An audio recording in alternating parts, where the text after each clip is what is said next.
สิตอบคำถามเป็นคำถามจิตใจ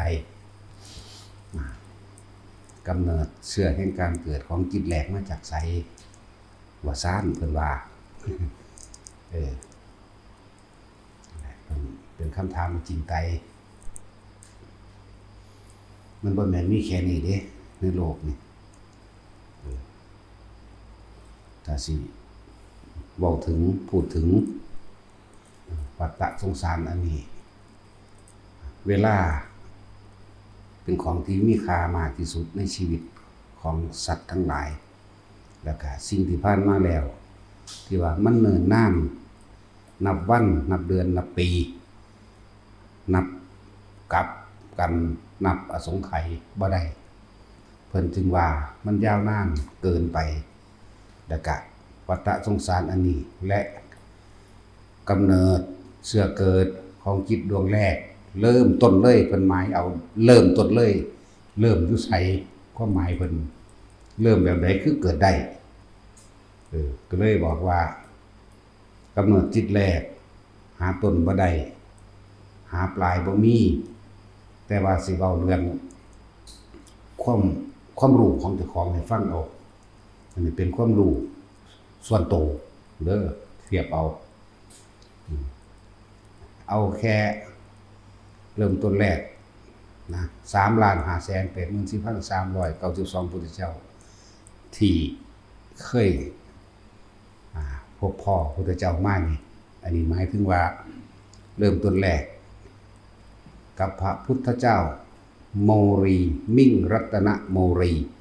สัมมาสัมพุทธเจ้านี่คือเริ่มต้นแรกแห่งความเรียกว่าเริ่มสร้างบารมีหรือเริ่มต้นปรารถนาหลังจากนั้นมานี่เป็นพุทธเจ้าองค์แรกที่เฮาเริ่มปรารถนาเป็นเบาความส่วนตัวให้ฟังสื่อเราไปเทียบเอาเด้อแล้วก็หลังจากนั้นมาที่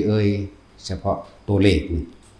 ตัวเลขว่า3,584,392ของพุทธเจ้านี่หมายถึงได้บวชเป็นเอหิภิกขุบวชแบบเธอจงเป็นภิกษุมาเถิดทำอันเราได้กล่าวนี้แล้วเฮาก็กล่าวแค่นั้นผ่าเลื่อนลอยมาจากอากาศเลื่อนลอยมาวันนี้ที่เว้าเรื่องต้นกำเนิดแรกมันมาจากไสก็เลยบอกว่าเฮาตามหากำเนิดแรกแล้วบ่เห็นเป็นนั้นคือว่าบ่เห็นมันไกลเกินเหมือนกันกับเฮาตามหาที่สุดของท้องฟ้าตามหาที่สุดของอากาศ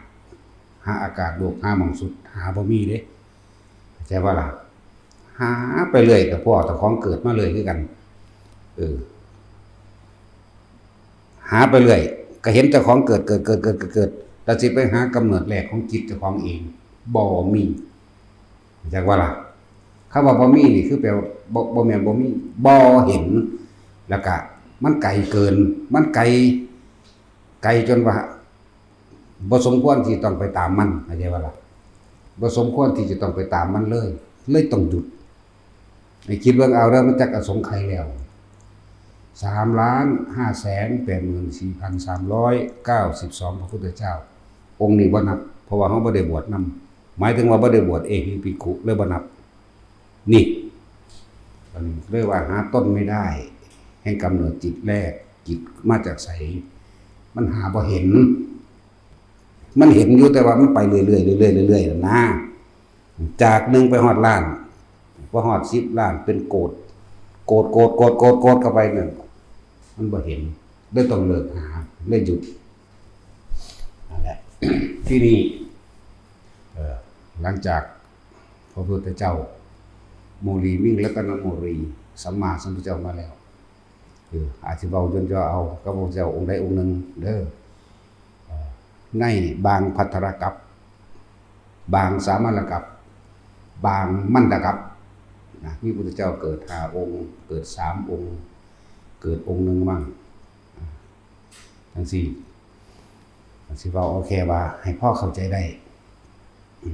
ในกับที่แล้วผ่านมาพระวิปัสสีพระสิกขีพระเวสสภูพระกักกุสันโธ บ่ทันได้แม่นครับกุศลเอา3องค์นี่ซะเอาเมนที่กลับของพระเจ้า3องค์นี้เฮาก็เกิดคือกันเด้อเกิดคือกันบัดนี้มันสิมีแล้วก็สิความหมายเพิ่นจะต้องการเค้นเอาคำตอบเข้าใจบ่ล่ะแต่คำตอบก็คือว่าเฮาหาจิตกำเนิดจิตแรกของเฮาหาบ่เห็นเพราะว่ามันคำว่าหาบ่เห็นคือมันหาบ่สุดหาไปเลยเห็นไปเลยหาไปเลยเห็นไปเลยแต่ว่าสิหาหม่องแรกมันหาบ่ได้แหมบ่ได้เอิ้นวัฏฏะมันวนหมุนไปอยู่อันเก่ามันแต่นี้ถ้าพอมีความเข้าใจในอคัญญสูตรเรียกว่ากำเนิดของโลกถ้าคนผู้นั้นได้อ่านได้ศึกษาอคัญญสูตรก็สิเข้าใจอันตะโลกมันมีเกิดเหมือนว่าเป็นก้อนดินอันนึงน้อยๆซะก่อนเข้าใจว่าล่ะก้อนดินอันนึงเป็นแค่ดินแค่ส่วนหนึ่งการเวลายาวนานนับประมาณเท่าใดเพิ่นจึงเรียกว่านับอสงไขยไม่ได้ดวงอาทิตย์อย่างนั้นนี่เกิดจึงเกิดมีน้ำขึ้นเมื่อเกิดมีน้ำขึ้นแล้วจึงเกิดน้ำนี่มันสิห่มดินไว้ซะก่อนเข้าใจบ่นี่น้ำมันสิห่มดินไว้ซะก่อนนี่ห่มไปเบิดรอบจังมาเกิดอากาศธาตุจังมาเกิดความร้อนจังมาเกิดดินน้ำไฟลมผสมกันแล้วจังเกิดมวลดินขึ้นมามืดดินขึ้นมาส่วนสัตวโลกที่เพิ่นว่าจิตนั้นประพัดสอนคืออันที่ไปไหลไปเลยมาเห็นมวลดินที่มันฟูอยู่เหนือน้ำก็เลยต้องลงมาชิมเบิ่งนั่นแหละถ้าจะว่าเอากำเนิดของสัตว์เหล่านั้นมันมาจากไสมันก็บ่ได้แค่นี้แต่ว่าหาไปเลยจนสุดมันหาบ่ได้มันหาบ่ถึงมันหาบ่สุดหมายถึงว่านี่กำเนิดแรกสมมุติว่านี่อันสิว่าจิตนั่นประพัดสอนเคลื่อนที่มาแล้วลงกับเทวดาธรรมดานั่นแหละจักบ่ล่ะเทวดาธรรมดานี่แหละแล้วก็มากินมวลดินเกิดติดใจด้วยรสชาติเลยเกิดตัณหาเกิดมันจักบ่ตัณหาเกิดมันก็เลยเกิดเป็นธาตุทั้ง4ร่วมผสมกันเข้าก็อาศัยตัวนั้นเกิดก่อนหลายเข้าเข้าใจบ่นี่หลายเข้ามวลดินมันเบิดเมื่อตัณหาของสัตว์นั้นเกิดอากาศร้อนขึ้นดินฟูขึ้นเป็นจุดจนว่าเกิดมีพืชพันธุ์ธัญญาหารเกิดขึ้นมาเองใช่ป่ะล่ะสัตว์ทั้งหลายเหล่านี้บ่มีของกินแล้วเป็นตัวอ่อนๆใสๆสมัยนั้นอาจสิใช้ชื่อว่าโดกิมิเป็นคือนามอสุจิเป็นทั้งเพศหญิงเพศชายนั่นแหละแต่ว่ามันเป็นมังสันแล้วมันสิเริ่มเป็นตัวใสๆหลังจากใสเป็นตัวขุ่นหลังจากขุ่นจังสิค่อยเมื่อขึ้นเทิงบกไปแล้วที่เป็นสัตว์อกุศลกรรมที่ยังมีอยู่จากบ่ที่เป็นเดรัจฉานก็เป็นไปด้วยแต่ละชนิดเข้าใจว่าล่ะที่เป็นสร้างที่เป็นเสือที่เป็นไดโนเสาร์ที่เป็นอีเกียเป็นลิงข้างบางที่นี่เป็นคนเป็นเป็ดเป็นไก่ก็เป็นไปเลยเป็นมนุษย์ก็เป็นไปเลยนี่แต่ว่าตอนนั้นก่อนที่กำเนิดโลกก่อนที่สัตว์เหล่านี้สิขึ้นมาก่อนนั้นเกิดมาจากไสพวกที่ตกนรกอยู่แล้วในกับอันเก่าเข้าใจว่าล่ะก็ตกนรกอยู่จังซั่นพวกที่ไปสวรรค์พวกที่พรหมโลกก็มีอยู่จังซั่นอยู่พวกสวรรค์ได้ลงมาเกิดก่อนเข้าใจว่าล่ะต่อมาพวกอยู่ในภพของเปรตอยู่ในภพของสัตว์นรกก็จังค่อยๆมาเกิดเป็นสัตว์ต่างๆทั่วไปแล้วหลังจากนั้นคนที่เคยสมรู้ร่วมคิดหรือทำทั้งที่เป็นกุศลร่วมกันก็เลยอาศัยท้องของมารดาแม่นบ่ล่ะอาศัยเกิดในครรภ์จากสัตว์ต่างๆถ้าคนก็เกิดในท้องแม่นั่นถ้าสัตว์ต่างๆก็เกิดในท้องถ้าสัตว์ที่เป็นประเภทเกิดเป็นไข่อันทชะเกิดในไข่ก็ไปเกิดตามกุศลกรรมหรืออกุศลกรรมที่เคยกระทำรวมกันมาเพิ่นจึงแยกประเภทสัตว์เกิด1คันทัพพะเกิดในครรภ์ของมารดาสร้างวัวควายหมาหมูอันทชะเกิดในไข่มีงูกิ้งกามีอีหยังก็ว่ากันมีปลาพ ก็ว่าไปตามใครก็จะว่าล่ะที่นี่ส่วนโอปาติกะหมายถึงพวกอุบัติขึ้นก็ตั้งหากดอกอุปาติกะแล้วก็สังเสชะนี่คือพวกที่มีอกุศลกรรมประเภทพ่อให้เข้าใจง่ายว่าใส่เดือนตักแต่ใส่เดือนประเภทเยื่อยังไงล่ะหรือเกิดในตะไคร่น้ำนี่4ประเภทแต่ความเกิดมันมาแบบนี้แต่พูดถึงก้อนหนานั้นบาดนี้เด้อขยับไปอีกในระดับนึงก้อนหนานั้นโลกมันก็เกิดมาแบบนี้เหมือนกันที่มีพระเจ้าพระสิกขีพระเวสสภูเขาจะว่านี่พระสิกขีพระเวสสภูนี่ละกำหนดโลกตอนภัตตรกัปนี่ก็แบบนี้ที่นี่เว้าเรื่องภัตตรกัปอยู่แต่ว่าก่อนที่มีภัตตรกัปในมันทกัปนี่ก็มีโลกแบบนี้เหมือนกันเข้าใจว่าล่ะ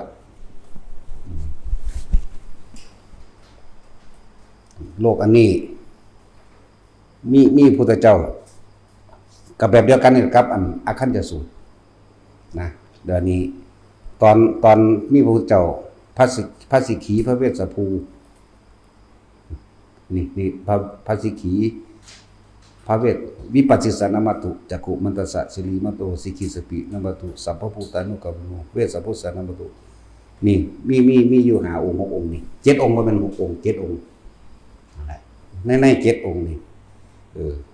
บาดนี้กำเนิดโลกกับแบบเดียวกันกับอคัญจสูตร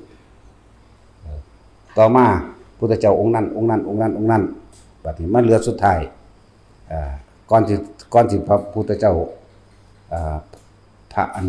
ยังไรนี่กักุสันโธสิเกิดก่อนกำเนิดโลกตัวนี้สิจะเลื่อนขึ้นมาใหม่โลกนี้ก็มีเรียกว่าอันตทานตรกัปเข้าใจบ่เหมือนคำเฮาเด้อพระพุทธเจ้าอีกองค์นึงก็สิเหลือเป็นอันตทานตรกัปเหลือพระสิริยมิตรไตรบ่ต่างกันเป็นอันเดียวกันบัดนี้เว้าเรื่องพระสิริยมิตรไตรก็ได้หรือสิเว้าเรื่องของพระวิปัสสีก็ได้เป็นอันเดียวกันเด้อคนผู้ทำบุญไว้ก็ไปสวรรค์แล้วแต่ต่างๆสวรรค์พรหมโลกนิพพานก็ว่าไปคนผู้ทำบาปตกนรกก็ตกคนผู้ทำบาปตกนรกคนผู้เป็นบ่แม่นเดรัจฉานเดี๋ยวนี้เว้าถึงอันตทานตรกัปเด้นี่ฟังให้ชัดเจนเด้อเพราะว่ามันเป็นปัญหาอาจินไตยจักบ่นี่เป็นสิ่งที่คนธรรมดาจะไปคิดมันสิเป็นบ้าต้องบ่แม่นคนจังคิดได้เนาะตัดสินคนที่ไปสวรรค์ก็ไปสวรรค์พรหมโลกไปพวกที่ตกนรกก็ตกไปพวกที่เป็นเปรตก็เป็นเปรตไปอย่างที่ว่านี่แหละเมื่ออีกหลายแสนปีดวงอาทิตย์เกิด1เกิด2เกิด3เกิดเพราะว่าจิตใจความโลภของคนมันหลายขึ้นโลภกับโกรธมันหลายขึ้นดวง2 3 4 5 6ถึง7ดวงโลกนี้สิใหม่บึ๊บแม้สัตว์เดรัจฉานก็ไม่มีแล้วสัตว์เดรัจฉานทั้งเบิดบ่มีเลยตอนที่มันเป็นอันตทานตรกัปเข้าใจบ่นี่กับเบิดเลยเดรัจฉานไปเป็นเปรตมั่งไปเป็นสัตว์นรกมั่งพวกที่เป็นเทวดาพวกที่เป็นพรหมก็เป็นไปจนว่างอยากว่าล่ะว่างโลกอื่นๆนี่มีเทวดาขึ้นไปหาพรหมหรืออรูปพรหมมีเหมือนเดิมสัตว์นรกและเปรตมีแต่เดรัจฉานไม่มีแต่เดรัจฉานในช่วงนั้นโลกตัวนี้มันถูกไฟไหม้มันบอกบึบเรียบร้อยเบิดเดรัจฉานบ่มีจักโตนี่แหละเลยเพิ่นเอิ้นว่าอันตทานตรกัปโลกนี้ถูกไหม้เหมือนกับดาวทั่วไปที่บ่มีสัตว์อาศัยอยู่โดยเดรัจฉานโดยมนุษย์เหมือนกับถ้าสิเว้าถึงว่าเฮาบ่เห็นว่ามีสัตว์หยังที่อาศัยอยู่ดาวอังคารจังซี่นะเหมือนดาวอังคารจังซี่นะก็เป็นคุรูจังซั่นล่ะบ่มีหยังได้ก็เลยเอามาเทียบในมันทกัปกับภัตตรกัปมันทกัปเสื่อมสิ้นไปช่วงนี้เป็นมันทกัปนี่มันทกัปนี่เสื่อมสิ้นไปนี่จังมาเป็นภัตตรกัปเฮานี่จังเป็นกำเนิดโลดโดยอคัญญสูตรโดยอคัญญะอคัญญะมันคือมันเต็มบาลีมีหรอกบ่เว้าดอกเรื่องบาลีมันลืมละ นี่แหละจังว่าพวกเข้าเหลืออีกพระพุทธเจ้าองค์หนึ่งก็สิเข้าถึงสู่ในอันตทานตรกัปเทวดามีเห็นว่าไล่ไปเลยตั้งแต่จาตุมไล่ขึ้นไปจนว่าฮอดพุ่นละอรูปภพเห็นบ่ล่ะอนาคามีก็มีอยู่คือเก่านั่นแหละเขากำลังสิบรรลุของเขาไปเองเป็นกันช่วงนั้นเดรัจฉานบ่มีพอเดรัจฉานตอนไฟใหม่เบิดเลยบ่ว่าสิเป็นให้บ่ว่าเป็นสังเสชะที่อยู่ในระหว่างใต้ดินที่ลึกที่วิทยาศาสตร์ก็ยังบ่อาจสามารถพิสูจน์ได้ทั้งในนั่นน่ะนั่นแหละมันเป็นจังซี่นี่แหละเรียกว่ามันเป็นปัญหาอจินไตยสิไปตามหากำเนิดแรกที่ว่ามันปุ๊บขึ้นมาจากไสนี่มันหาต้นไม่ได้เพราะว่ามันไกลเกินที่จะหาเหมือนกันกับพระองค์หนึ่งนั่นแหละที่เพิ่นไปหาที่สุดของโลกก่อนหน้าพระพุทธเจ้าเฮาอีกเด้ดิจักบ่ล่ะก่อนหน้าพระโมคคัลลาสิไปอีกเด้เพิ่นกลับไปอย่างรวดเร็วเด้จิตไปนี่มันบ่ไปธรรมดาเด้มันเร็วกว่าทุกอย่างจังบ่ล่ะตลอด100ปีตายซ้ำบ่เห็นที่สุดของอากาศอาจจะว่าละบาดตลอด100ปีแต่ว่าขนาดความคิดของเฮาคิดถึงบ้านเดี๋ยวนี้เห็นเดี๋ยวนี้มั้ยแล้วเพิ่นคิดหาหม่องมันสุดนี่มันเร็วขนาดใดมันไกลขนาดใดแล้ว100ปีแล้วมันสิไกลขนาดใดแต่มื้อเดียวมันก็ไกลคักแล้วเนาะแล้ว100ปีเพิ่นก็ตายแล้วว่างกายอากาศก็ไปเป็นพรหมไปจังซั่นแหละเปรียบเทียบให้ฟังแล้วเฮาก็เว้าเรื่องส่วนตัวเฮาเพราะว่าบางอย่างมันก็บ่มีในหันเดี๋ยวมันจะเอาพระไตรปิฎกมายันกันอีกเนาะในพระไตรปิฎกก็มีในอคันธสูตรบัดนี้กะต่อยอดเอาจากบ่ล่ะแต่แขนงโดยปัญญาเจ้าของเองเอานำตัวต่อยอดเอาเองเพราะว่าปัญหาเหล่านี้เพิ่นบ่ค่อยตอบนะมันบ่ค่อยตอบเพิ่นเอิ้นว่ามันเป็นอจินไตยถ้าเฮาคิดเรื่องว่าเฮาไปหาที่สุดของอากาศบางๆหาบ่เห็นมันก็เลยเหมือนกันกับเฮาสิหาจิตแรกของเฮานี่เฮาสิไปหาอยู่ไสหาไปก็เจอตลอดเจอการเกิดการตายของเจ้าของเองหาไปก็เจอตลอดหาไปเฮาก็เร็วคือกันล่ะนะเร็วกว่าพระองค์นั้นอีกคุณหาไปก็เจอตลอดนั่นแหละบ่ซั่นเพิ่นสิเอิ้นว่ากูนี่เกิดตายมากูนี่พบพ่อพระพุทธเจ้ามาหลายคัก3,580,000กับ700โกฏแล้วก็มาบวกอีก 3,500 ล้านโกฏพระองค์นี่พุทธเจ้าเกิดยากที่สุดคิดเบิ่งว่าไกลขนาดใดก็ยังไปหาหม่องกำเนิดแรกของเจ้าของก็หาบ่สุดมันสุดบ่เป็นนะ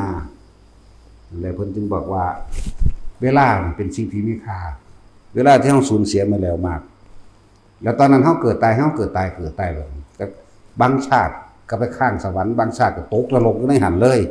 จนกว่าจะเกิดกลับใหม่อย่างบัดนี้คนทุกคนก็เหมือนกันบ่ต่างกันอย่างบัดนี้คนทุกคนสัตว์ทุกตนทุกตัวนี่แหละหรือว่าเฮาไปในพระพุทธเจ้า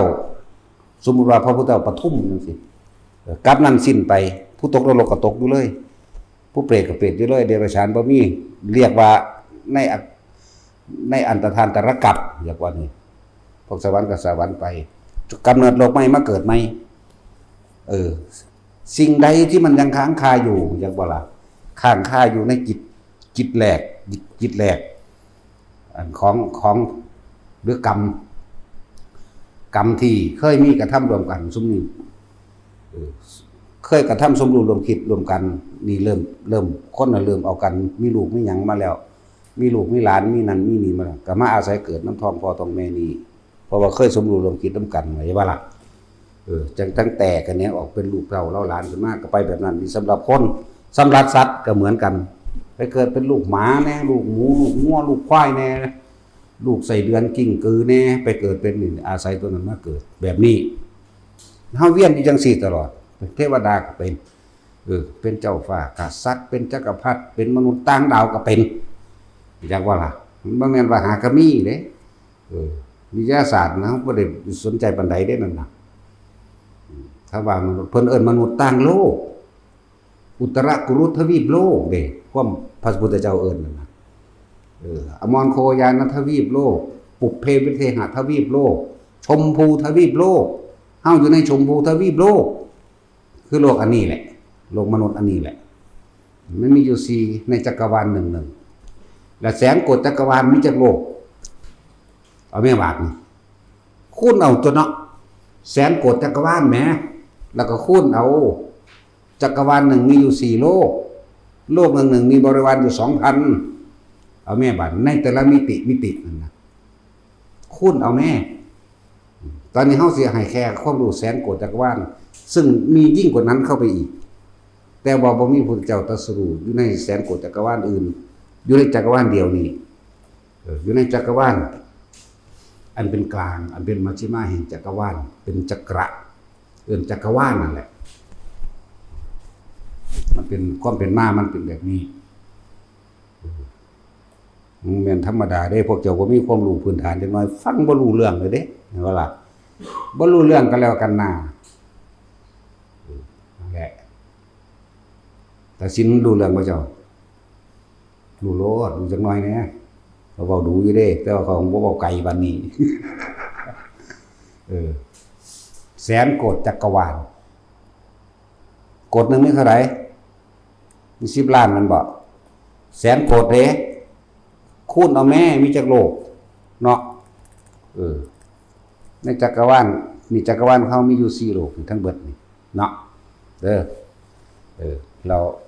โลกมนุษย์นี่สิมีสัตว์อาศัยเกิดอยู่เป็นบริวาร 2,000 สิตาเฮาบ่เห็นเฮาฮู้จักแค่31ภพภูมิเนาะเทวดา6ชั้นอันนั้นพรหมโลก20ชั้นเด้เห็นบ่ล่ะแล้วเฮาจักแค่นี้เด้บัดนี้นรกเท่านี้เปรตเท่านี้มนุษย์เท่านี้นึงเด้เฮาสักพุ่งออกไปกว่านั้นอีกมันเกินน่ะแล้วบ่ล่ะเกินความสามารถแต่สิเว้าตามพระสูตรเหมือนพระพุทธเจ้าเอามาสอนเฮาคือดังใบไม้ในกำมือใบประดู่ลายที่เพิ่นไปกำอานนท์ใบไม้ระหว่างในกำมือแห่งเราตถาคตกับใบไม้ทั่วไปอะไรมากกว่ากันนะโมมันก็ตอบได้ตัวเนาะกันอยู่ในกำมือหน่อยๆนึงว่านี่แหละที่เรานำออกมาแสดงสั่งสอนพอให้เป็นอุปนิสัยแห่งโมสัตว์ทั้งหลายได้พ้นออกจากห่วงแห่งความทุกข์อันเกิดจากการเกิดการเวียนว่ายตายเกิดบางที่เพิ่นก็เอาเรื่องก้อยนี่ซ่อนขึ้นมานี่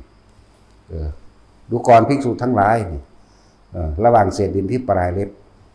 กับดินทั้งโลกนี้อะไรมากกว่ากันตาชินตอบได้บ่แต่ตอบบ่ได้ก็ไปตายซะผูกคอตายเอาเองเด้อบ่ต้องผูกหรอกมันข้าวเดียวนึงมันก็ใจขาด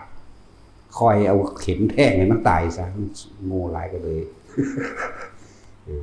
ผู้ใดก็ตอบได้ตัวดินซ้ำนิดนึงมั้ยเนาะนี่แหละคือเพิ่นสิ่งที่เพิ่นนำมาสอนเพิ่นสอนอริยสัจสี่เพิ่นสอนปฏิจจสมุปบาท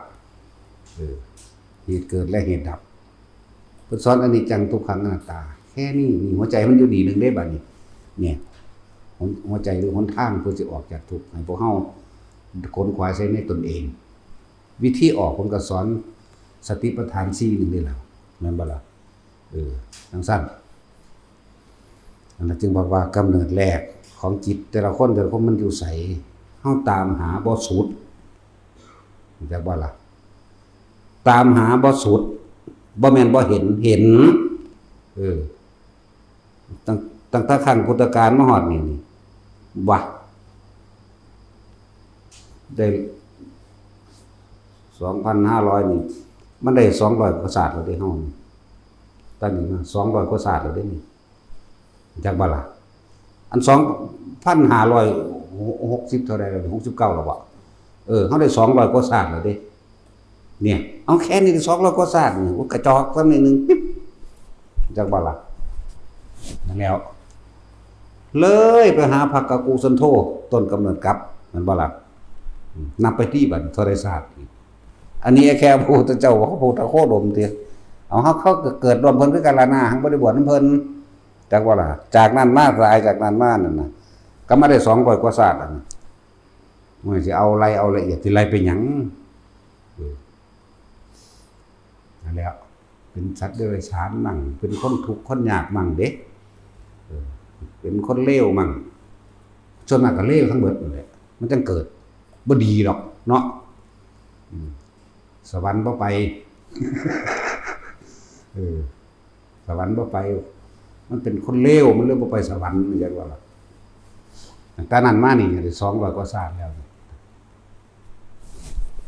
ว่าเอาเน็ตๆมันได้เท่าใดมันได้218ศาสตร์ล่ะจากบ่ล่ะจากนั้นมา2,569 ปีได้218ศาสตร์จากบ่ล่ะไปสวรรค์หรือบ่ไปเบิ่งซื้อกูเพิ่นบ่อยู่จักว่าล่ะเพราะว่ามันบ่แม่นคนดีเป็นคนเลวเดี๋ยวก็เกิดเป็นนั่นเป็นนี่เป็นนั่นเป็นนี่หมูหมากาไก่สัตว์เดรัจฉานมันนั่นแหละแต่ว่าผีเป็นเปรตเป็นหยังบ่ค่อยเป็นปานใดดอกอยากบ่ล่ะคือเอาไว้ซะก่อนหยุดเอาไว้ก่อนความเร็วมันบ่อึดบ่อยากดอกหยุดไว้ก่อนกูก็หัวดีนี่ล่ะเว้ยจักบ่ล่ะเนาะบาดสิตายก็เข้าลมหายใจมั่งบาดสิตายก็ส่งชาติมั่งบาดสิตายก็คิดถึงพระพุทธเจ้ามั่งนั่นล่ะเว้ยก็สิโง่ปานนั้นบ่ของเพิ่นบอกอยู่มั้ยว่าราชสินถ้าสิตายเจ้าคิดฮอดเมียเจ้าจะไปนรกได้คือบอกไงเด้อนักรบซ่อนกันเด้อีกากูนั่นแหละแค่นี้ก็218ศาสตร์เห็นบ่นี่จาก 2,500 กว่าปีมัน2,569 ปีเฮาได้218ศาสตร์บางศาสตร์ก็ถึง100ปีบางศาสตร์ก็บ่ถึงส่วนมากตายได้54ปี55ปียาวก็ไปอีกอยู่ใน65ปีตายเกิดเป็นคนทุกข์คนยากสินเช้าให้เช้าหน้า60กว่าปีตายนี่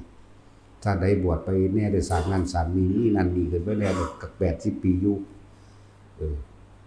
บัก100ปีมีบ่วะมีอยู่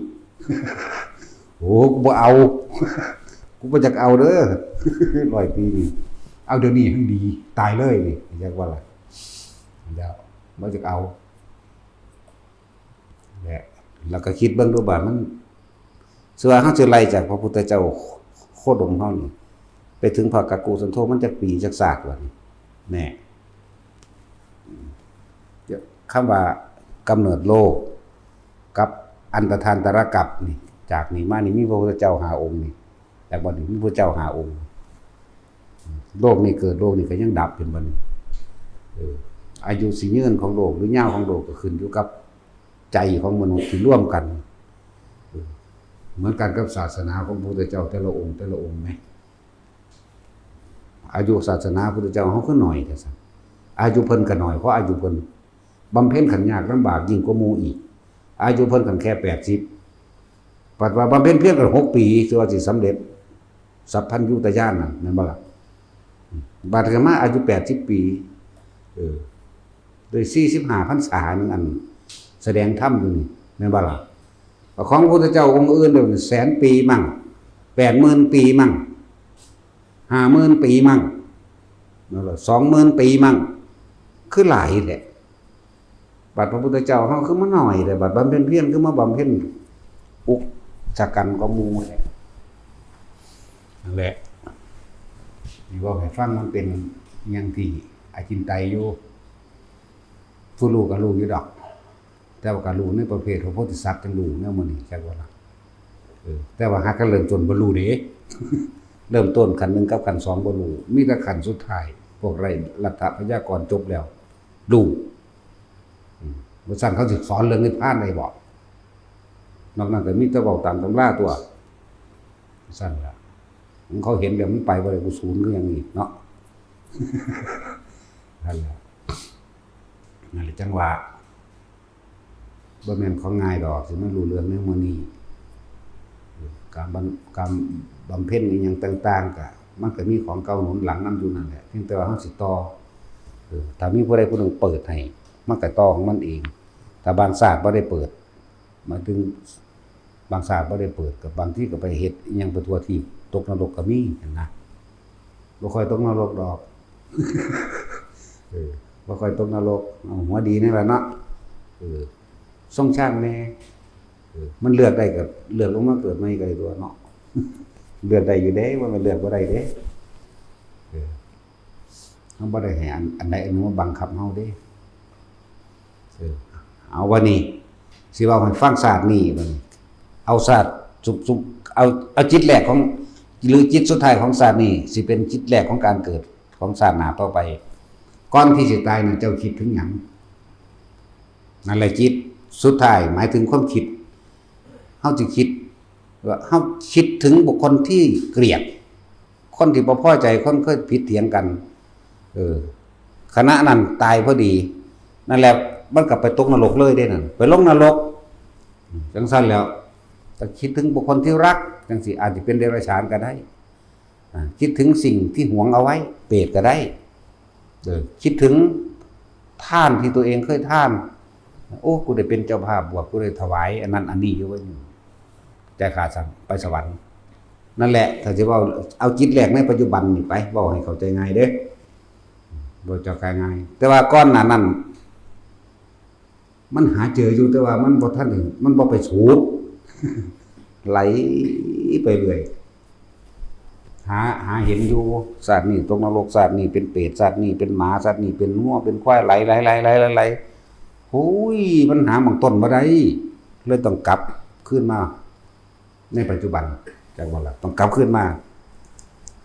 เฮาบ่เว้าเรื่องผู้อื่นเด้เฮาบ่เป็นเขานั่นบ่ล่ะเฮาบ่ฮู้จักผู้ใดเด้นอกจากตัวเองนั่นแหละบ่ได้คือหลายๆคนที่ว่ากูรู้หมดนั่นแหละซั่นก็มึงรู้เบิดนั่นแหละมึงจึงไปเกิดเป็นเบิดกับสิ่งที่มึงรู้เนาะ ฟังให้ดีเด้อก็พอมึงรู้เบิดทุกอย่างแล้วมึงเลยไปเกิดเป็นเบิดทุกอย่างที่มึงรู้ซั่นแหละบ่ต้องรู้หยังดีกว่าเนาะตัดสิน นั่นดอกอยู่ได้จังว่าจิตสุดท้ายก่อนสิตายนี่มันสำคัญที่สุดแต่ก็ต้องขึ้นอยู่กับการสังสมมาเรื่อยๆเด้คนบ่เคยเข้าวัดคนบ่ฮู้จักธรรมะบ่ฮู้จักหยังดอกเข้าวัดก็สร้างบ่ฮู้จักธรรมะก็มีจักว่าล่ะบ่ฮู้จักธรรมะบ่จักความจริงบ่จักอริยสัจสี่บ่จักทุกข์สมุทัยนิโรธมรรคบ่จักปฏิจจสมุปบาทบ่จักทานว่าเป็นบุญแบบใดมีแต่ทานแล้วขอแล้วแลกแม่นบ่จังซั่นแหละต้องรู้จักธรรมะต้องรู้จักความจริงของชีวิตต้องรู้จักเหตุและปัจจัยทั้งหลายแห่งการเกิดต้องรู้จักแนวมื้อนี้เด้ไม่ต้องเข้าใจคำว่าธรรมะเป็นแบบใดธรรมะนี่บ่ได้แบ่งแยกสรรพสัตว์ทั้งหลายเสมอกันเบิดบ่ได้แบ่งแยกชนชาติศาสนาบ่มีศาสนาจักบ่ล่ะแต่ว่าที่เว้าเรื่องศาสนานี่เพื่อให้ฮู้วิถีแนวทางในการปฏิบัติตนของแต่ละจักบ่ล่ะของแต่ละความยึดความถือก็ว่าไปเฮาเลยเอิ้นว่าถือเอาพระพุทธพระธรรมพระสงฆ์เขาถือเอาพระเจ้าเขาจะว่าละบัดเฮานี่บ่ได้สนใจพระเจ้าเฮาเป็นเอาเองเข้าใจว่านั่นแหละคิดเอาเองเด้อบัดนี้จิตสุดท้ายก่อนสิตายนี่ไปคิดถึงบุคคลที่เกลียดอารมณ์เกิดบ่พอใจกับเขาจิตมีที่ตั้งหมายถึงคิดถึงบุคคลที่เกลียดนึกปรุงแต่งอารมณ์ก่อเกิดสิ้นใจปุ๊บจากบ่ล่ะมันเกิดเลยเด้มันไปจุติแปลว่าเคลื่อนที่ออกหรือตายปฏิสนธิอยู่ในภพนั้นภพนั้นเป็นดังพื้นนาอารมณ์นั่นแหละภพก็ดีจากว่าอารมณ์โกรธเพราะอาศัยบุคคลเกลียดที่คิดถึงนี่ปุ๊บพุ่นเกิดในนรกเลยอุบัติขึ้นทันทีเรียกว่าล่ะคือเรียกโอปาติกะคืออุบัติขึ้นทันทีใหญ่เลยบ่ได้เลี้ยงอันนั้นเปรตก็ใหญ่เลยบ่ได้เลี้ยงสัตว์นรกก็บ่ได้เลี้ยงใหญ่เลยซ้ำเก่าซ้ำเจ้าของเป็นตอนนั้นนุ่มอยู่หั่นแหละทางเทวดามันนี่เอิ้นโอปาติกะคืออุบัติขึ้นเลยเรียกว่าล่ะสั้นนี่คือกำเนิดจิตสุดท้ายเจ้าสิตายนี่เจ้าสั่งสม ความเคยชินจนเกิดเป็นอารมณ์แบบใดเจ้าก็ไปตามนั้นแหละตามอารมณ์ความรู้สึกถึงคนที่เกลียดอารมณ์เกิดบ่แม่นมาเป็นผีนางเฝ้าร่างเด้บ่แม่นมาถ้าเพิ่นกินข้าวเคาะลงปุงๆเด้พามาแล้วรับศีลเด้อตั้งแต่มันเป็นคนที่มันยังบ่ฮู้จักตั้งแต่วัดก็บ่ฮู้จักถ้าเว้าเรื่องพระเรื่องเจ้าก็ว่ามีแต่พวกขี้ข้านไปหาบวชมันว่าล่ะว่าซั่นเด้คนจังซั่นบ่สิไปสวรรค์ได้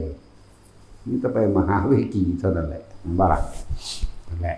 บัดนี้จิตสุดท้ายของคนสิไปพรหมโลกเป็นจังไดนึกถึงฌานที่ตัวเองได้ในองค์ใดองค์หนึ่งปัฐมฌานก็ได้ทุติยฌานก็ได้ตติยจตุตะก็ได้หรืออรูปฌานก็ได้นึกถึงลืมร่างกายเลยอากาศไม่มีที่สุดก็ไปสู่พรหมโลกอันเป็นอรูปภพมันมีอยู่4สั้นอรูปภพพรหมโลกมีอยู่20แล้วแต่บ่รวมแล้วจักบ่ล่ะยากที่สิไปเกิดในสุทธวาส5สั้นจักบ่ล่ะยากแล้วอวิหาอัตตปาสุทัสสาสุทัสสีอากะมิตกาพรหมโลก5สั้นยากเพราะมีแต่อนาคามีแปลว่าผู้บ่กลับมาในโลกนี้อีกแล้วผู้หมดกามบ่มีความปรารถนาในรูปบ่ขึ้นเสียงเหลืออยู่อย่างเดียวว่ากูไปนิพพานกูไปนิพพานกูบ่เอาอีกแล้วอยากว่าล่ะมันว่างนิพพานบ่เป็นมันว่างตัณหาของนิพพานบ่เป็นซื่อแต่ว่างออกเลยบ่ต้องไปมันก็ไปของตัวเนาะเท่านั้นแหละฝึกเอา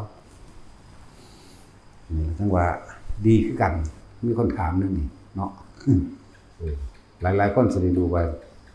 หาจุดกำเนิดต้นแรกของตัวเองมันหาบ่พอมันหาบ่สุดมันหาบ่เห็นเพราะว่ามันไกลเกินที่จะหาได้พวกเจ้าต้องชำนาญในสมาบัติ8พุ่นเอาแม่ปึ๊บออกไปก็ไปได้ตัวบัดไปความเร็วของจิตนี่มันเหมือนธรรมดาเลยความเร็วของแสงอาทิตย์ยังบ่ได้เศษเสี้ยวความเร็วของจิตแต่ว่าล่ะมันไกลกันหลายหมักอยู่เด้หมักคือเครื่องบินนี่แหละแต่สินคือจรวดเนาะเร็วก็จรวดยังที่บ่มีแนวจับได้เด้เฮาไปดาวยูเรนัสเดี๋ยวนี้เฮาก็เห็นปั๊บไปโดดเด้ล่ะเล็กสตัดมื้อนั้นโอกิโมมะมื้อนั้นไม่บอกแบบเล็กอะไรบอกคนไปจักสีจักแดดหยังบ่แฝงได้ก็ได้เด้ฉีดตัวไปเลยก็ได้เด้สาวไปจักหยังสึหลึงอยู่ไผก็เลยปฏิบัติถึงฮู้ได้นำกันก็แล้วกันน่ะเอาแม่อันเว้ามานี่บ่ได้ตัวได้นี่บ่สื่อมันมีของมันอยู่แล้วเพราะว่าทุกอย่างมีสมมุติมีสื่อสมมุติอยู่แล้วจักบ่ล่ะตัวคิมิมื้อนี้ก็ลองเบิ่งแม่บ่ได้เว้าเล่นได้เว้าอีหลีได้นี่เนี่ยจักบ่คือว่าแล้วจักสิไปเว้ายืนยันกับเขาเฮ็ดหยังสงกเซ็กแยกอยู่ว่าซำนี้เนาะมันสมควรได้อีหลีเด้เว้าอีหยังก็ซึ้งลึงเว้าอีหยังก็สุกงกโอ้ยกูเว้านำไผหนออยู่กูเว้ากับกูเองผู้เดียวตอนนั้นตัวบาดนี่เว้าความหลังให้ฟังโดยประมาณ80อสงไขยตั้งพระพุทธเจ้าองค์นั้นพระพุทธโมลีมิ่งรัตนโมลีสัมมาสัมพุทธเจ้ามีความสำคัญที่1เป็นปฐมเฮาได้บ่แม่นปฐมไผปฐมมันเด้จักบ่ล่ะพระพุทธเจ้าโคดมปฐมของเพิ่นคือไผเอาเพิ่นตั้งต้นปรารถนาจักว่าตาจุ้ยเจ้ากระทองนะโมเมสัพพพุทธานังอุปนานังมเหสินังดวงแม่นบ่ล่ะจังซั่นแหละนะโมพุทธสิกขีแล้วนะโมยังอีกบัดนี้โอ้ยให้กูบ่ถามเลยจ้ะถามยายพี่บ่าวจังนั้นเนาะยายพี่บ่าวตุตะ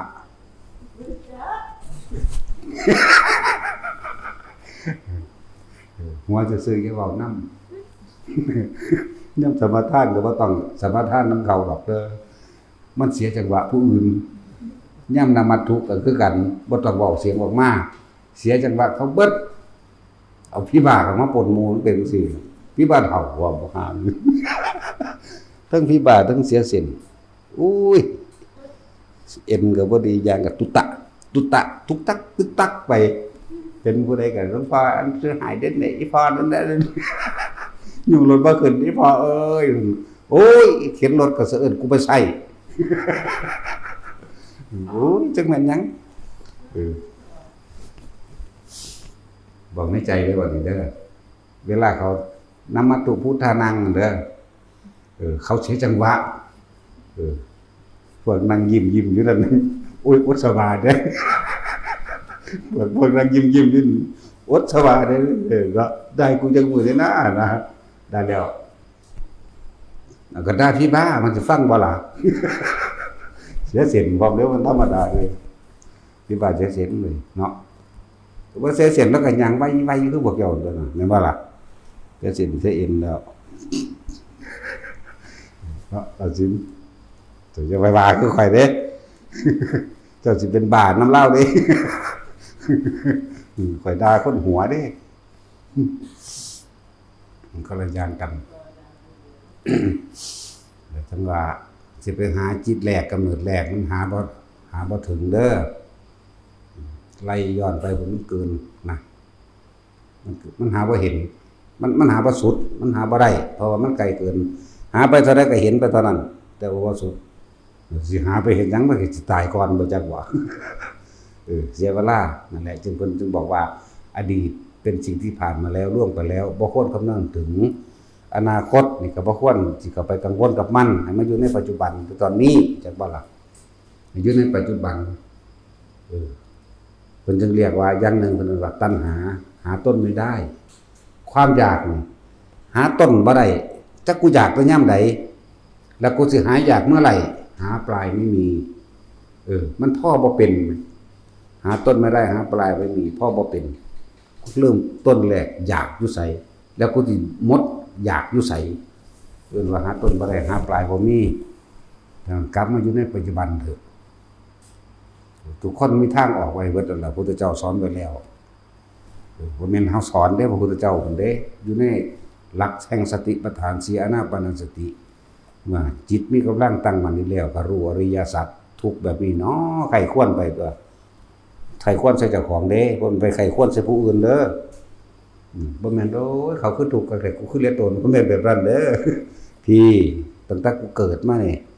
หิวร้อนหนาวเก็บไข้ได้ป่วยพัดพรากจากสิ่งที่รักที่เคารพหลุดพัดพรากจากคนที่เกลียดมันคนที่รักมันจากหมูจากหมาจากแมวสารพัดอยากว่าล่ะ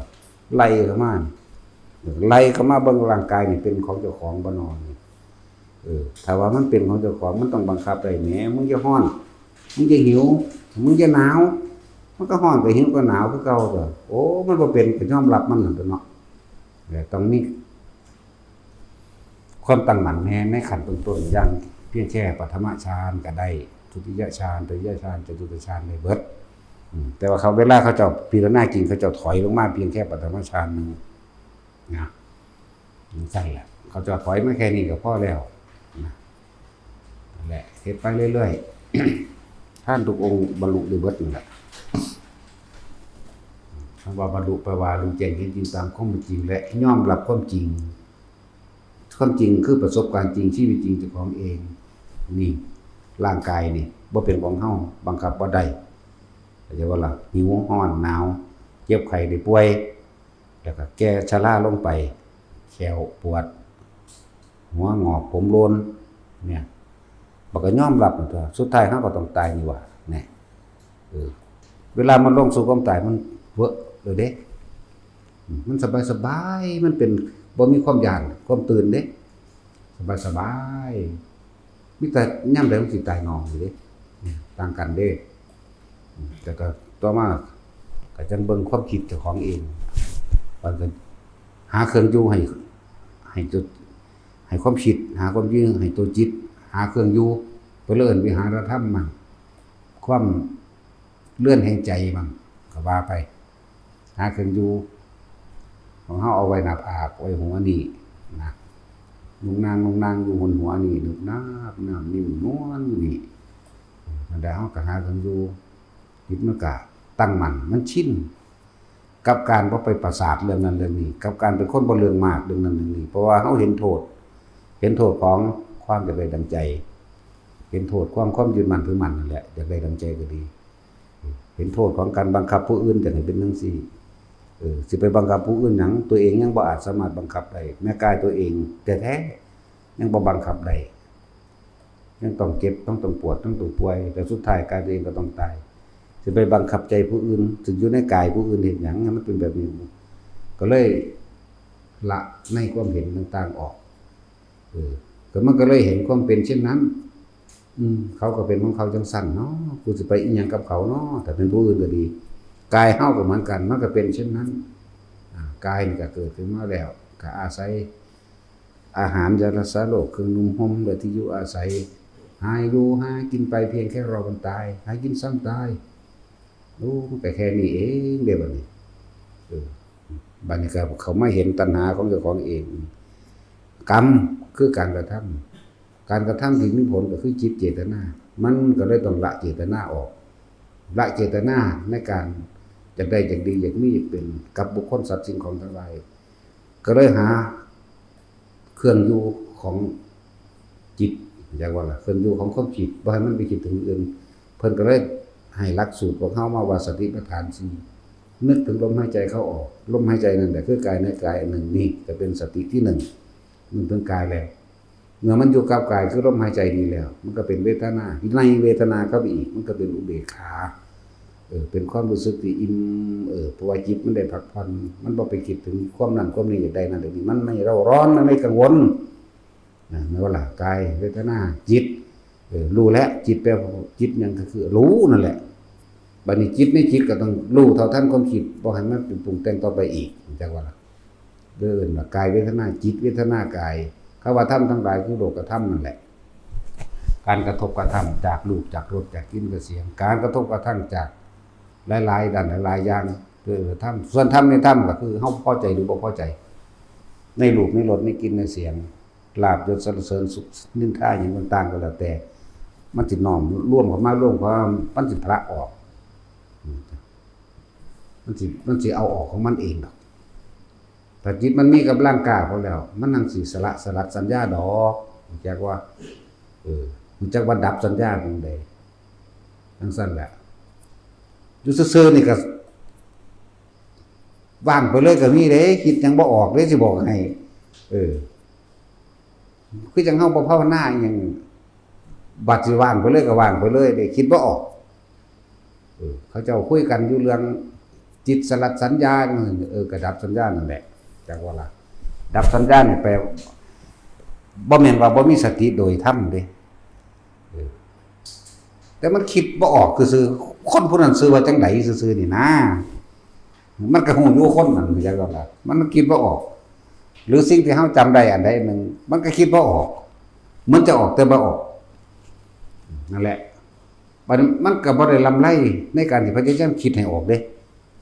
มันเฉยไปเลยมันก็รู้ว่าแบบนี้ไปเลยนะมันเลยว่างไปเลยแต่ว่าว่างแบบรู้โอ้ยไปเว้าถึงเรื่องจังซี่เนาะแต่ซั้นนี่ก็ยังได้สิเซาเทศอยู่หามื้อนี้มันว่าตัดสินนั่นแหละมันสิอยู่เหนือผู้รู้เข้าไปอีกอันนี้จักว่าอันรู้นี่รู้จะเหนือนั่นขึ้นไปอีกจิตสลัดสัญญาวาทะต่างๆก็จะเอามาบอกกันเฮาเอิ้นมันดับสัญญาเลยดับสัญญามันคิดว่าออกไปแต่ดับสัญญาแล้วเวทนาก็เหมือนเฮาเอิ้นบางที่ก็เอิ้นว่าสัญญาเวทิตานิโรธไม่ใช่การเข้าไม่ใช่เข้าไม่ใช่ออกเพียงแต่ไม่นำเข้ามาคิดนึกปรุงแต่งความรู้สึกเกิดขึ้นไม่ได้กระดับกันตัวเว้าอยู่เรื่อยๆได้ล่ะศัพท์ที่เขาเจ้านิยมใส่กันจิตสลัดสัญญาว่าอยู่ซื่อๆก็ปึ๊บโอ้ยจังสิวางได้แล้วเนาะให้มันเป็นก่อนเถอะนะไผเป็นไผเถอะนะอันนี้เนาะเฮาเว้าอยู่แล้วเว้าได้อยู่แล้วเฮาเป็นมั้ยเป็นแบบนั้นมั้ยคิดหยังบ่ออกเลยแต่ว่าในตอนที่มันเป็นมันบ่พยายามสิคิดเด้ อันเพียงแต่ว่าเนี่ยมาบอกให้ฟังว่ามันคิดหยังบ่ออกจักบ่ล่ะตอนนี้มันเป็นปุ๊บมันก็อยู่ซื่อๆเลยมันบ่ได้มันรู้ว่ามันอยู่ซื่อๆมันรู้ว่ามันคิดบ่ออกพร้อมจักบ่ล่ะหนังสือทุกเล่มที่อ่านมานี่จำได้เบิดแต่ว่าบัดมันเป็นมันบ่ได้จักโตตั้งแต่นะโมมันก็จำบ่ได้นะโมตัสสะมันก็ยังว่าบ่ได้เนี่ยธรรมดาบ่ว่าสิดับไปเลยแล้วก็ดับไปเลยเห็นบ่คือยะถาจังซี่เป็นหยังเฮาสิว่าได้บาดมันดับไปเลยมันดับไปเลยเรียกว่าเคยเป็นอยู่เด้ล่ะยะถาวาลีวหาไปเลยดับไปเลยบอกผู้อื่นว่าต่อแน่ก็เป็นได้ล่ะคือพาพวกเจ้าอุทิศบุญบัดดับก็ดับไปเลยได้นั่นน่ะห้องใส่ตัวเลยโอ้ยบอกว่าเองเป็นแน่ตอนนั้นตัวมันต่อบ่ไปจักว่ามันแปลกประหลาดอยู่อ่ะแล้วผู้ใดเป็นแล้วก็คือเข้าใจผู้ใดได้เข้าความรู้สึกนั้นเป็นเดี๋ยวสันเป็นตะศูนย์บ่ซั่นมันขนาดสิตายตอนนั้นเดี๋ยวมันเสือกมันยังบ่ตายเนาะตายตอนนั้นเลยสบายเลยกูสั่งตัดสินว่ะบักสบายแบบตอนนั่นแล้วมันแค่ให้เฮาบิบๆแลบๆซิมๆล่างๆบ่สำนั้นห่างแล้วฝึกไป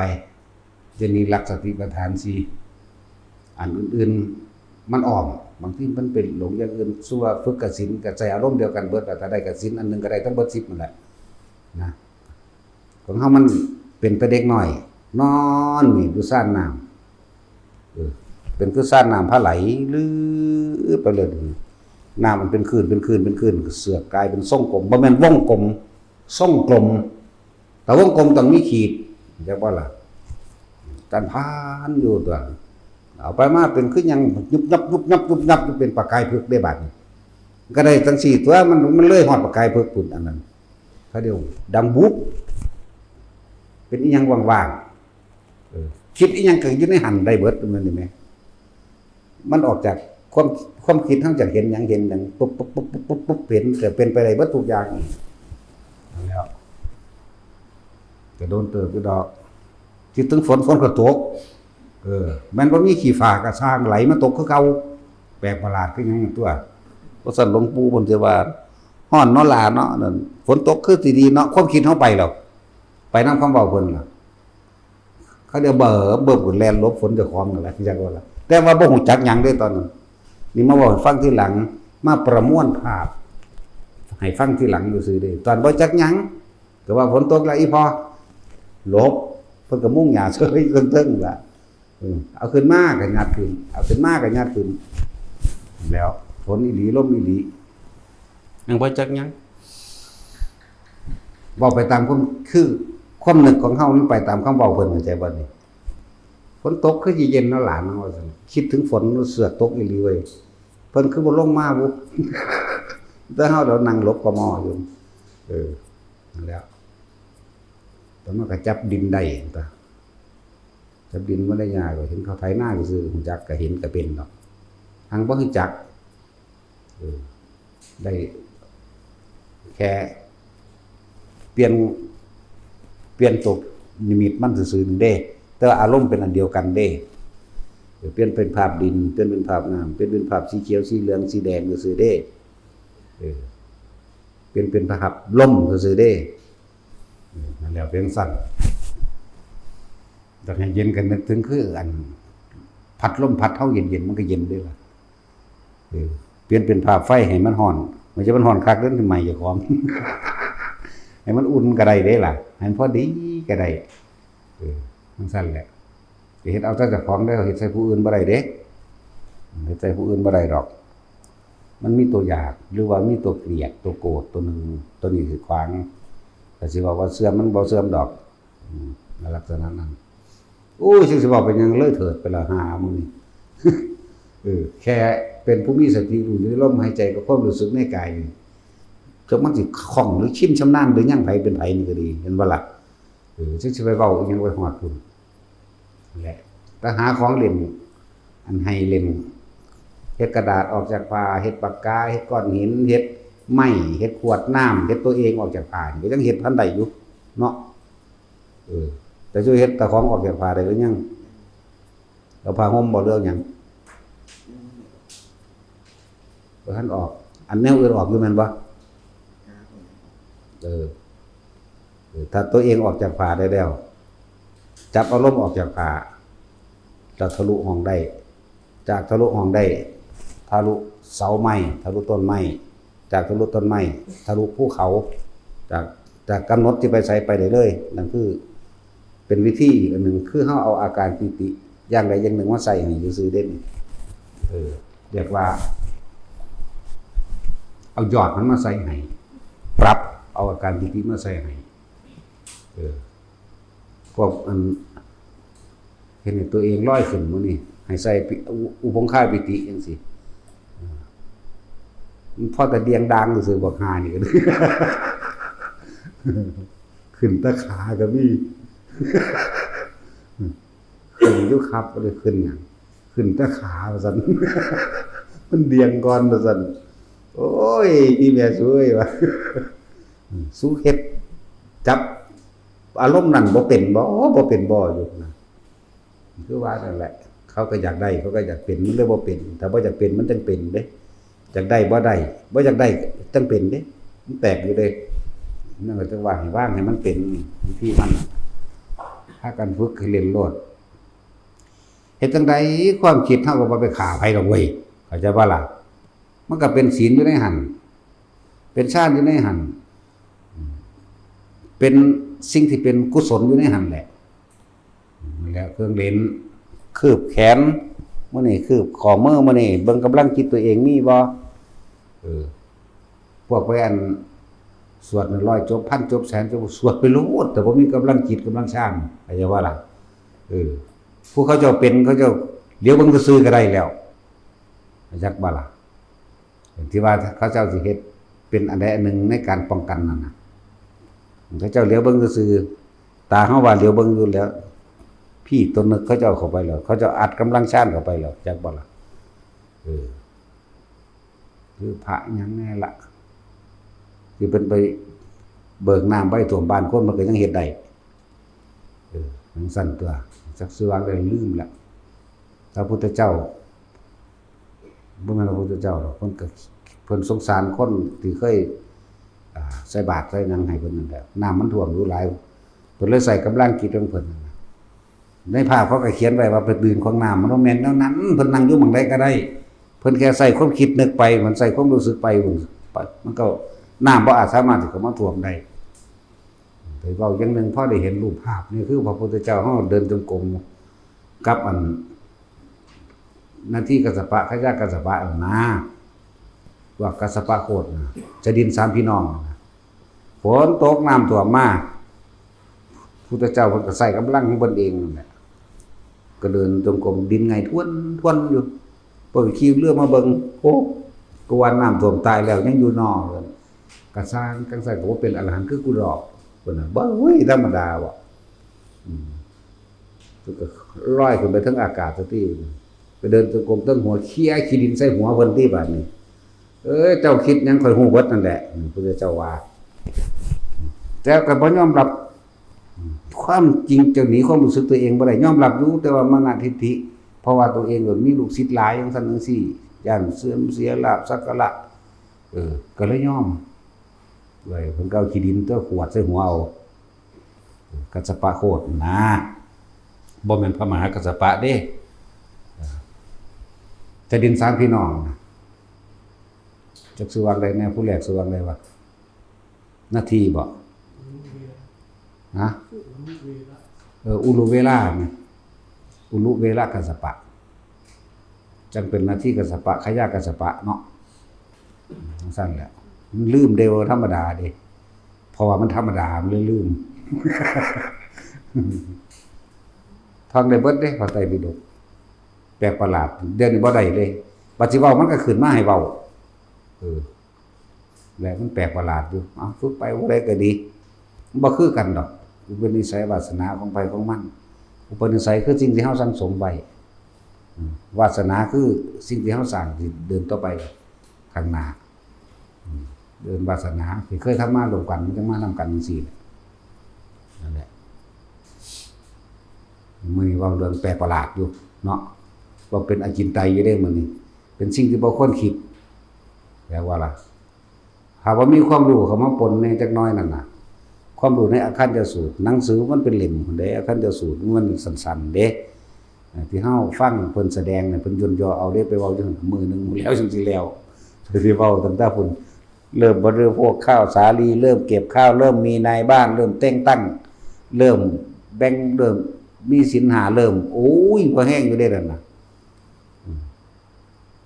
เธอสิไปเริ่มยังอยู่หันพอแห้งอยู่ตั้งคนผู้นึงขึ้นบ่ให้ทำการงานให้ถือว่าเพิ่นเป็นผู้หาอาหารให้จังซี่น่ะหลายกระดอกมันยาวอยู่เด้ว่าสั้นๆเด้ที่เขาเจ้าเทศนาเขาเจ้าย่นย่อเอาเด้สิไปเว้าเรื่องผู้เพิ่นจำได้เบิดเพิ่นก็จำได้อยู่ผู้เพิ่นเว้าโดยละเอียดออกก็เว้าได้อยู่แต่ว่าเฮานี่เอาย่นย่อๆมันยาวโพดดีตัวมันขึ้นมาให้เว้าไหมเนาะถ้ามันเงียบไปเลยเนี่ยโอ้ยแล้วกันก็ดีคือกันเด้เนาะแล้วมาฝึกไปเถอะบอกชื่อไว้ได้ว่าตัณหาหรือจิตแรกมันหาต้นไม่ได้หรือจิตปณิตัณหาหาต้นไม่ได้ก็หาปลายไม่มีคำว่าหาปลายบ่มีคือบ่ฮู้ว่าเฮาสิพ่อยามใดสิหมดอยากเมื่อไหร่นั่นแหละสิหมดอยากยามใดถ้าเฮาบ่ยังไม่หมดอยากการเวียนว่ายตายเกิดก็ยังมีเป็นไปตลอดอนันตกาลพอมีธรรมะพุทธเจ้าเท่านั้นที่สามารถที่เฮานำเข้ามาปฏิบัติได้ตนเองเฮาสิพ้นออกจากการเวียนว่ายตายเกิดได้หยุดตัณหาหยุดอุปาทานในขันธ์ห้าหยุดอุปาทานธาตุ4ขันธ์ห้าของเจ้าของได้มีธรรมะพุทธเจ้าวิธีก็เพิ่นก็บอกเบิดซุแนวตัวอิหยังก็ดีเนาะพระพุทธเจ้าเฮาสละตัวเองมาเพื่อผู้อื่นมันนับชาติบ่ได้เด้จังว่าต่างๆให้เฮาคือว่าสุดสายตาเฮานี่เฮานับได้บ่ดวงดาวเอาแค่เอาตาเฮาเห็นเพิ่นบริจาคดวงตาของเพิ่นเองให้กับคนทั่วไปมากกว่านี่ดวงดาวบนท้องฟ้าคิดเบิ่งดูมากกว่าเอาชีวิตให้เป็นท่านี่มากกว่าเม็ดดินหมายถึงเอาร่างกายนี่บ่ว่าสิเป็นสัตว์เดรัจฉานก็ตามบ่ว่าสิเป็นคนก็ตามขนาดนั้นเด้เป็นสัตว์เดรัจฉานเอาพ่อเข้าใจได้ง่ายเพราะมันมีในบันทึกบางชาติมันก็เกิดเป็นเหี้ยเด้เป็นแล่มเพิ่นเอาบุญตัดตอนบุญเพิ่นสิเอาบุญใหญ่เพิ่นเห็นฤาษีอันนั้นเป็นผู้ดีอยู่นั่นแหละมันก็แล่นเข้าไฟก็มีเด้เพื่อหยังเพื่อฤาษีพอดีเพิ่นออกจากชาติของเพิ่นมาฤาษีก็พอรู้ว่าอ๋อผู้นี้อุทิศร่างกายเพื่อเป็นอาหารให้เฮาก็กินให้เรียกว่าล่ะบางชาติก็ถึงฤาษีขี้โกงอีกไปเห็นยังละเอาค้อนฟาดเอาซ้ำก็มีหังบ่ได้หรอกบ่ได้แดกฤาษีขี้โกงคานก็เทวทัตนั่นแหละสิเป็นไปบางชาติก็เป็นไก่บางชาติก็กระต่ายได้โดดเข้าเลยเขาก็มาเฮ็ดนิทานดาวไก่น้อยบ่เกี่ยวกันเลยเด้นี่มันก็เป็นของมันธรรมชาติอันนั้นหลายโพดบางชาติก็เป็นปลาช่อนคนพวกนั้นหยังละปลาช่อนเพิ่นฮู้ว่าคนพวกนั้นถูกปรับแต่ว่าบ่มีเงินก็เลยเป็นปลามาให้ไปขายก็ยังมีบางชาติก็เป็นปลาช่อนมันแรงแห้งแรงขึ้นมาเพิ่นจำศีลเด้อซั่นอาทิตย์ก็เลยใส่สัจจกิริยาของปลาช่อนพวกเขาแต่คาถาประคอเนาะเฮ็ดให้ฝนตกก็ว่าได้สวดอยู่ว่าซั่นเพิ่นใส่ความจริงเพิ่นบ่มีคำสวดดอกแต่ว่ามันเป็นสัจจกิริยาของไผของเราเข้าใจบ่ล่ะนั่นแหละซั่นเพิ่นบริจาคชีวิตโอ้ยเยอะแยะขอตายแทนกวางทองมื้อนี้จะว่าล่ะกวางมันม่านลูกอยู่พอเพิ่นเนื้อมันก็บวมเบิดแล้วอีกจักมื้อ2มื้อมันก็สิออกลูกแล้วไปขอสละชีวิตตัวเองแทนเขาพุ่นน่ะธรรมดาบ่กษัตริย์นั่นเลยเลิกกินเนื้อเลยก็มีแล้วหลายอย่างนี่หรอกเพิ่นเกิดต่ำสุดขึ้นนกจี๊บ มันอะไรอย่างนกเขมิ้นว่าเขาเอิ้นฮอดย่ำเข้าเมาเป็นมันพวกเห็ดหน้าปังมันเบิ่มลงหนานกอีหยังเขาเอิ้นนกกระจิบบ่นกกระจาบบ่นกกระจาบนั่นแหละน้อยสุดก็ซ้ำนั่น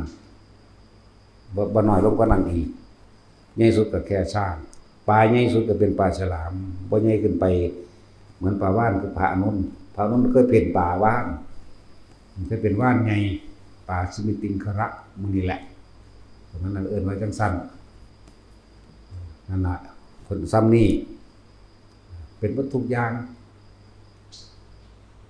แต่ก่อนนั้นเป็นทุกอย่างอยู่เด้บ่เกิดในสุทธวาสหาสั้นบ่เกิดในอรูปภพที่ว่าเพิ่นเกิดหรือบ่เกิดในสุวัฏหาสั้นวันนั้นคืออนาคามีจักว่าล่ะแล้วก็บ่เกิดในอรูปภพพระอายุบ่ยืนมันหลายอสงไขยนั่นแหละมันหลายอสงไขยเมื่อเบิดอายุแล้วส่วนมากลงนรกพวกภพใหญ่ๆพวกอรูปภพทั้งหลายแล้วเกิดเป็นสร้างบางชาติแต่ได้ตัวก็เกิดเป็นม้าให้กษัตริย์องค์หนึ่งสู่นักรบในกองทัพนั้นมีอยู่กองละ5,000แต่มีอยู่ทั้งเบิด4กองแสดงว่า 20,000 ม้าเกิดความหึงเหิมแต่ผู้เป็นเจ้าของม้ากษัตริย์องค์นั้นก็เป็นพุทธเจ้าองค์นึงนั่นแหละแต่ม้านี่เพิ่นตั้งสัจจะ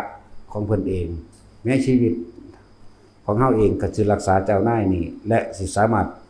ตีกองทัพทั้งหลายรักษาเมืองนี่แล้วสิทำลายเมืองทั้ง4นี่ให้ได้ตี1เมืองใน5,000เรียบร้อยเบิดเมืองที่2เรียบร้อยเบิดเมืองที่3เรียบร้อยเบิดบัดเมืองที่4บ่ทันได้นั่นถูกหอกเขาก่อนจากบ่ถูกหอกเขาขนาดว่านั้นสิสิ้นใจแล้วเด้แต่ว่าด้วยสัจจะที่ตั้งเอาไว้ถ้าจะตายขอให้เจ้านายนี่สมหวังซะก่อนเพื่อเกินการปกป้องรักษาเพราะกองโจรเรานี่เป็นกองโจรที่พวกเมืองเรานี่น่ะเป็นคนพาลเกิดกำลังฮึกเหิมขึ้นมาขนาดนอนลงแล้วเด้นี่สิถอดเกราะออกไปใส่มาตัวใหม่แล้วเด้ผู้เป็นกษัตริย์องค์นี้นั่นแหละกษัตริย์องค์นี้แต่ว่ามานึกถึงคำอธิษฐานจิตแห่งตนเองเกิดเป็นกำลังขึ้นมาเกิดเป็นกำลังอันเกิดจากทั้งเป็นกำลังแห่งบุญจริตทั้งเป็นกำลังแห่งสัจจะมันร่วมกันเลยสายานขึ้นมาบอกให้เจ้านายขึ้นหลังอีกเจ้านายขึ้นหลังจนวาสนะทั้ง4เมืองนี่ได้แล้วกันแล้วก็เอิ้นว่าบรรลือสีขนาดหรือบอกถึงชัยชนะตัวเองแล้วก็หมู่ใส่ขาใส่ตีนของเจ้านายผู้นั้นเจ้านายผู้นั้นน่ะสิเป็นพระพุทธเจ้าปทุมมุตระนั่นแหละแต่มาตัวนั้นคือพระพุทธโคดมเฮานั่นแหละประมาณนั้นแหละเว้าเรื่องไกลมันก็ยังเว้าได้อยู่เด้เรียกว่าล่ะคนเฮาถ้ามีสัจจะแล้วก็เอาทำเป็นไงทำการใดชนะทั้งเบิดส่วนมากคำว่าเอาทำเป็นไงได้นี่มันเอาโลกก็ทำเป็นไงถ้าเขาติเขาว่าเขานั่นแน่ใจอ่อนน้ำเขาพระเฮานี่ภิกษุสงฆ์เฮานี่ตั้งใจใส่ในถ้ำโลดอย่าไปย่านอยากว่าล่ะถ้าบ่มีถ้ำน่ะแพ้เบิดแพ้แก่ใจของแพ้แก่กิเลสตัณหานั่นแหละคือต้องเอาถ้ำเป็นไงเอาความจริงเป็นไงแม่นตายก็ต้องเอาใส่เข้าใจว่าล่ะมันก็ตายอยู่คือเก่าตัวมันบ่เอาใส่หยังก็เลยเนาะอะไรต้องบอกว่าให้แนวทางหรือให้ขอคิดซื่อๆเด้เฮ็ดไปเฮ็ดก็สร้างเด้บางหันตัวไผตัวมันเนาะพระเฮาถ้าบ่มีธรรมไปบ่รอดจักว่าล่ะถ้าบ่มีธรรมบ่มีวินัยถ้าชาวบ้านชาวเมืองเขามาใส่เขามากำหนดกฎเกณฑ์เฮาเฮ็ดแล้วนี่ให้ยึดหลักพระวินัยให้ยึดหลักธรรมแหมบ่แม่นนั่นไปยึดในอันพระครูเจ้าคณะอำเภอเจ้าคณะตำบลเจ้าคณะจังหวัดเจ้าคณะภาคตายภาคจักว่าล่ะบ่แม่นไปยึดแนวมานั่นพระพรหมพระราชพระสังฆราชหรือพระหยังก็แล้วแต่อย่าไปยึดในตัวนั้นเด้ ยึดธรรมจักว่าล่ะความจริงอย่างไรเป็นเช่นไรเนี่ยเอาตามเช่นนั้นพระวินัยมีไว้แล้วเฮาก็เฮ็ดไปตามพระวินัยเฮ็ดไปตามพระวินัยแล้วมันก็ถึงธรรมของมันเองธรรมและวินัยนั่นแหละคือศาสดาจักว่าก็เฮ็ดตามนั่นแหละสิไปย่านแม่ยังภาษาคนเนาะนั่นแหละถ้าภิกษุนักบวชบ่ยึดธรรมและวินัยเนี่ยไปบ่รอดจักว่าล่ะชาวโลกเขาตำหนิติเตือนหรือผู้มีอำนาจใหญ่ไปทางกฎหมายบีบเจ้าคณะตำบลตำบลจังหวัดเห็นว่าหันโลกเขาติเตือนจังซี่ตัวของบ่มีความรู้ในตัวของเองเลยบ่หันบ่ซั่นบ่ยึดธรรมเลยบ่ยึดพระพุทธเจ้าธรรมและวินัยเป็นหลักบ่ไปยึดตำแหน่งหั่นบ่ย่านเขาสั่งปลดนั่นเด้อโอ้ยมันตายแมงเบิดละไปก็เลยเนาะปลดกูออกจากนี่แน่หน้าพวกยังกูมีตำแหน่งเห็นบ่ตัดสินบ่มีหยังเลยเฮาเป็นพระบ่มีศีลบ่มีอีกผู้มีศีลคือฮิปโปพอผัวเล่าสว่าตัดสินบ่มีหยังเอาทำแล้ววินัยเป็นใหญ่จังรอดเด้อมาอ่อนแอเยาะๆแยะๆบ่รอดจากบ่ล่ะย่านตั้งแต่เขาตำหนิติเตือนตรวจสอบพระวินัยตัวเองแล้วตรวจสอบธรรมแล้วบ่มีผิดอย่าย่านอยากบ่ล่ะอุ้ยเกิดมาตายบ่แห้งแล้วเนาะไปอ่อนแออีหยังกับแนวมงสันเลยแต่เฮาสละเฮาบ่ได้หยังแล้วมันบ่ยากเด้กูบ่เงิดแล้วถ้าสิมันเป็นหยังโลกถ้ามันพอใจมันก็ว่าดีถ้าบ่พอใจมันก็ว่าเลวเอาเถอะหน้าเอาทองคำให้มันมื้อละแท่งมื้อละ10แท่งละ10 บาท10 บาทซุมื้อก็สร้างมันบ่ว่าดีดอกแต่ว่าล่ะซั่นตัวสิไปสะอ้อนหาแม่หยังเนาะผู้เดียวนี่ล่ะกูนี่สิเนาะกับผู้อื่นก็ได้โอ้ยแน่บ่ต้องย่านเขาว่าใส่บาตรให้กินดอกกินข้าวผีก็ได้เด้กูบ่ได้เงินเด้เนาะแม่นบ่ล่ะบ่ได้กินข้าวคนกินข้าวผีก็ได้ตัวยากหยังก็กินมาแตะเก่าตัวข้าวผีเนาะตัดสินฝึกหัดปฏิบัติไปประสบการณ์ในป่าแต่คนตั้งใจเอาทำอะไรไม่ได้เป็นนี่จริงๆมีกันแล้วกันผู้เพิ่นค่อยปกปักแนะนำทางให้มีกันแล้วกันน่ะจักว่าล่ะนี่มันย่านแต่อันฝนตกลมกูสิป่วยอะไรโหยมันทั้งมีให้มันโสใส่ซะก่อนเถอะหน้ายังก็เลยเรื่องลึกลับซับซ้อนจักว่าล่ะพระ 2,000 กว่าปีก็มีตัวเลยพอ 2,000 กว่าปีก็ยังมีได้แล้วนี่หุ่นอยู่กับพระพุทธเจ้าองค์เก่าก่อนก็ยังมีได้แล้วนี่แหละให้คนตั้งใจฝึกนักบวชทั้งหลายนั่นน่ะถ้าจะเอาดีซะดีเอาให้มันตายเรียกว่าล่ะเอาตายก็ใส่ตายก็ว่าเด้อันคนโอ้ยเป็นเบาหวานถ้าคนว่าโอ้เป็นโรคระดับนี้โรคยังมันก็ตายคือเก่าผู้บ่เป็นเขาก็ตายอยู่มั้ยเนาะคือบ่ปืนใส่รถศูนย์ว่ะปืนใส่เลยตัวตรวจสอบทั้งวินัยแล้วนั่นเขาติดตำหนิหยังก็สร้างในพระวินัยบ่มีบ่เฮ็ดนำเห็นบ่ล่ะบ่เป็นไปตามความจริงโดยธรรมบ่เฮ็ดนำตัวจังซี่ล่ะเฮ็ดไปแบบนี้ตัวไปเถอะนะประสบลมหรือหมองใดหม้องหนึ่งมันทั้งนี้ดอกพระในดงในป่าเพิ่นสิซอยดอกนี่ให้แนวทางให้กำลังใจจักบ่ล่ะบ่เห็นบ่เว้าเด้ 3-4 องค์หมดได้เห็นมานี่จังว่าทางใดบ่กวนคือหยังนี่เด้ตะสั่งคือหยังนี่ถ้าเอิ้นไปหาแล้วก็บ่เว้าหยังจังซั่นแหละ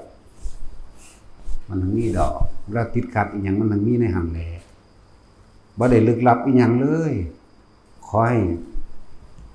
เอาความตายแลกเอาให้มันตายเข้าใจว่าเดี๋ยวนี้มันตายเถอะหน้าแต่ใจของบริสุทธิ์เพื่อสิค้นหานิพพานบ่แห้งดอกจักว่ามันสลบลงมันเพิ่นมาเป่าเอาดอกปูด